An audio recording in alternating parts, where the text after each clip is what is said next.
नाज़रीन, जैसे पाकिस्तान का मौसम बदल रहा है, बिल्कुल वैसे ही पाकिस्तान की सियासत भी रंग बदल रही है। सियासी मैदान में कभी पतझड़ का मौसम लगता है तो कभी बहार में फूल खिलते नजर आते हैं। और सियासी मैदान में बहार तब भी अच्छी लगती है जब वहां इमरान खान की मौजूदगी हो। इसलिए हम कह सकते हैं कि सियासी मैदान में फिर से बहार आ गई है, कप्तान छा गया है। पीडीएम पतझड़ के मौसम के साथ ही अपनी शाखों से झड़कर रेसा रेसा हो गई है और अब बहार में सिर्फ इमरान खान का ही बसेरा है। आज के इस वीडियो में कुछ इसी नोयत की खबरें आपसे शेयर करेंगे, जिससे आपको अंदाजा होगा कि वाकई सियासत में बहार इमरान खान के दम से ही है। दोस्तों, जहां सियासत में बहार का समा है, वहीं कुछ मुकामात पर ऐसा मौसम भी है जो किसी की समझ में नहीं आ रहा।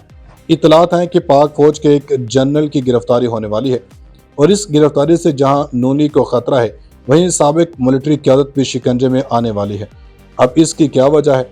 कौन सा साबिक जनरल बड़ी मुसीबत में फंसकर नून लीग को भी डुबोने वाला है? इमरान खान अब किस मामले में पाकिस्तानी सियासत पर छा गए? इस्लामाबाद से किसका इस्तीफा आया और इस इस्तीफे का इमरान खान से क्या ताल्लुक है? अहम तरीन खबरों ने सियासी माहौल को मजीद पेचीदा बना दिया। नाज़रीन, इमरान खान का पाकिस्तानी सियासत में आना ऐसा है जैसे डूबते हुए को फिर से जिंदगी मिलने की उम्मीद जाग उठी हो, क्योंकि पाकिस्तानी अवाम जिस कदर मोरूसी सियासत वालों से खाइफ हो चुकी है, इसका अंदाजा किसी को भी नहीं। इसलिए इमरान खान को जेल में डालने के बाद भी इनकी फैन फॉलोइंग कम नहीं हुई, बल्कि दिन ब दिन बढ़ती जा रही है। अब जो इतलात हम शेयर करेंगे वो भी बड़ी दिलचस्प है, क्योंकि इसमें नून लीग की बर्बादी का इशारा भी है और इमरान खान को वज़ीर आज़म की कुर्सी से उतारने वालों के अंजाम की दास्तान भी है।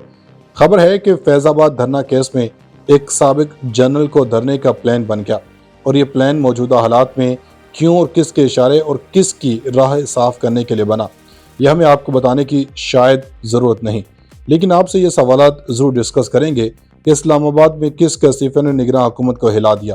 क्या साबिक जनरल फैज हमीद गिरफ्तार होने वाले हैं? इमरान खान के रास्ते के अब कौन सी रुकावट दूर हो गई? कप्तान का प्रेशर काम कर गया?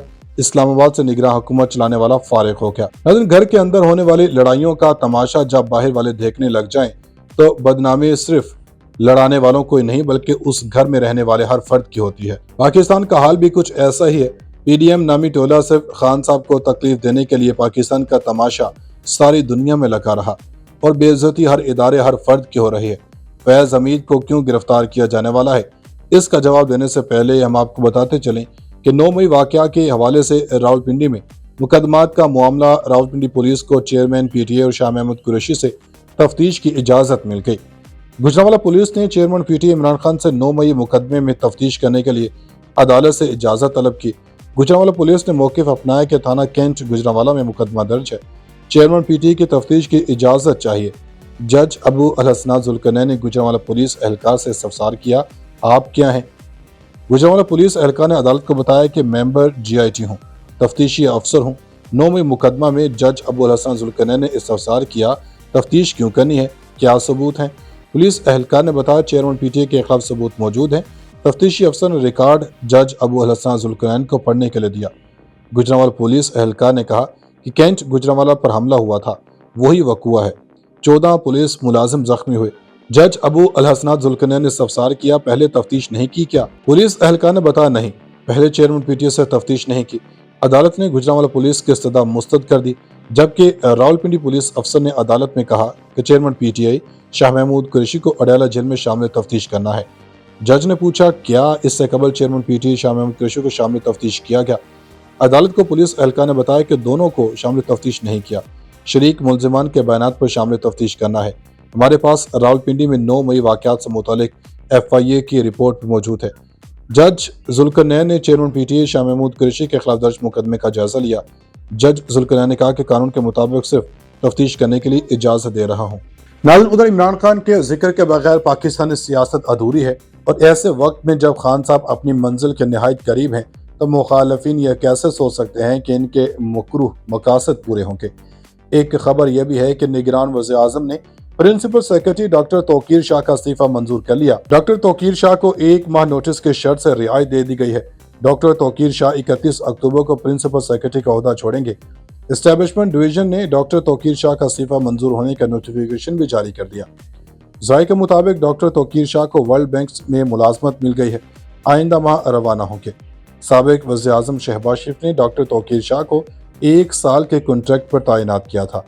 ادھر سپریم جوڈیشل کونسل اجلاس جسٹس مظاہر نقوی کے خلاف شکایت کا معاملے پر اہم پیش رفت سامنے آئی ہے۔ سپریم جوڈیشل کونسل نے جسٹس مظاہر نقوی کو شوکاز نوٹس جاری کر دیا۔ جسٹس مظاہر نقوی کے خلاف سپریم جوڈیشل کونسل میں شکایت بھیجی گئی۔ چیف جسٹس فائز عیسیٰ نے سپریم جوڈیشل کونسل کا اجلاس طلب کیا تھا۔ چیف جسٹس قاضی فائز عیسیٰ کے سربراہی میں جوڈیشل کونسل اجلاس ہوا۔ اجلاس کونسل میں ججز کے خلاف زیر التوا شکایت پر غور کے لیے طلب کیا گیا تھا۔ جوڈیشل کونسل میں جسٹس سردار طارق، جسٹس اعجاز الحسن، جسٹس امیر حسن بھٹی، جسٹس نعیم اختر افغان شامل ہیں۔ اس سے قبل سپریم جوڈیشل کونسل میں جسٹس مظاہر نقوی کے خلاف ریفرنسز پر جسٹس سردار طارق مسعود نے اپنی رائے دی تھی۔ سابق چیف جسٹس امرتا بندیال نے جسٹس مظاہر نقوی کے خلاف ریفرنسز جسٹس طارق کو بھجوائے تھے۔ ریفرنس میں الزام لگایا گیا کہ جسٹس مظہر علی اکبر نقوی نے مبینہ طور پر 2021 میں 3 بار سالانہ گوشتواروں میں ترمیم کی۔ گوشتواروں میں ترمیم گجرانوالہ ڈی ایچ اے میں گھر کی مالیت ایڈجسٹ کرنے کے لیے کی گئی۔ پہلے گھر کی مالیت 47 لاکھ، پھر 6 کروڑ اور پھر 72 کروڑ ظاہر کی گئی۔ اس سے قبل آڈیو لیکس کے معاملے پر پاکستان بار کونسل کی زیر قیادت تمام بار کونسلز نے جسٹس مظاہر نقوی کے خلاف ریفرنس دائر کرنے کا فیصلہ کیا تھا۔ ناظرین، دوسری جانب وفاقی حکومت نے فیض آباد دھرنے کے ذمہ داران کے تعین کے لیے فیکٹ فائنڈنگ کمیٹی بنا دی۔ اٹارنی جنرل نے فیض آباد دھرنا کیس میں عمل درآمد رپورٹ سپریم کورٹ میں جمع کروائی، جس میں بتایا گیا کہ وفاقی حکومت نے فیض آباد دھرنے کے ذمہ داران کے تعین کے لیے فیکٹ فائنڈنگ کمیٹی تشکیل دی ہے۔ اس میں جنرل فیض حمید کا بھی نام نظر آتا ہے، کیونکہ یہ بتایا جاتا ہے کہ فیض آباد دھرنا جب ختم کیا گیا تھا تو اس وقت معاہدے کے اوپر جنرل فیض حمید کے دستخط موجود تھے، انہوں نے ہی یہ معاہدہ کروایا تھا۔ اٹارنی جنرل کی رپورٹ میں بتایا گیا کہ سپریم کورٹ کے 6 فروری 2019 کے فیصلے پر عمل درآمد کے لیے فیکٹ فائنڈنگ کمیٹی تشکیل دی گئی۔ فیکٹ فائنڈنگ کمیٹی میں ایڈیشنل سیکرٹری داخلہ، ایڈیشنل سیکرٹری دفاع اور ڈائریکٹر ISI شامل ہیں۔ فیکٹ فائنڈنگ کمیٹی کے TORs بھی عمل درآمد رپورٹ کا حصہ بنائے گئے۔ کمیٹی طے شدہ TORs کے تحت انکوائری کرے گی۔ فیکٹ فائنڈنگ کمیٹی فیض آباد دھرنے سے متعلق شواہد اکٹھے کرے گی اور تمام حاصل کردہ شواہد، دستاویزات اور ریکارڈ کا جائزہ لے گی۔ کمیٹی تعین کرے گی کہ فیض آباد دھرنا کیس میں کس نے احکامات دیے اور مینج کیا تھا۔ رپورٹ کے مطابق فیکٹ فائنڈنگ کمیٹی کا پہلا اجلاس طے شدہ TORs پر 26 اکتوبر کو ہو چکا۔ فیکٹ فائنڈنگ کمیٹی تحقیقات کے بعد تجاویز پر مبنی رپورٹ جمع کروائے گی۔ کیونکہ یہ بتایا جاتا ہے کہ فیض آباد دھرنا جب ختم کیا گیا تھا تو اس وقت معاہدے کے اوپر جنرل فیض حمید کے دستخط موجود تھے، انہوں نے ہی یہ معاہدہ کروایا تھا۔ اٹارنی جنرل کی رپورٹ میں بتایا گیا کہ سپریم کورٹ کے 6 فروری 2019 کے فیصلے پر عمل درآمد کے لیے فیکٹ فائنڈنگ کمیٹی تشکیل دی گئی۔ فیکٹ فائنڈنگ کمیٹی میں ایڈیشنل سیکرٹری داخلہ، ایڈیشنل سیکرٹری دفاع اور ڈائریکٹر ISI شامل ہیں۔ فیکٹ فائنڈنگ کمیٹی کے TORs بھی عمل درآمد رپورٹ کا حصہ بنائے گئے۔ کمیٹی طے شدہ TORs کے تحت انکوائری کرے گی۔ فیکٹ فائنڈنگ کمیٹی فیض آباد دھرنے سے متعلق شواہد اکٹھے کرے گی اور تمام حاصل کردہ شواہد، دستاویزات اور ریکارڈ کا جائزہ لے گی۔ کمیٹی تعین کرے گی کہ فیض آباد دھرنا کیس میں کس نے احکامات دیے اور مینج کیا تھا۔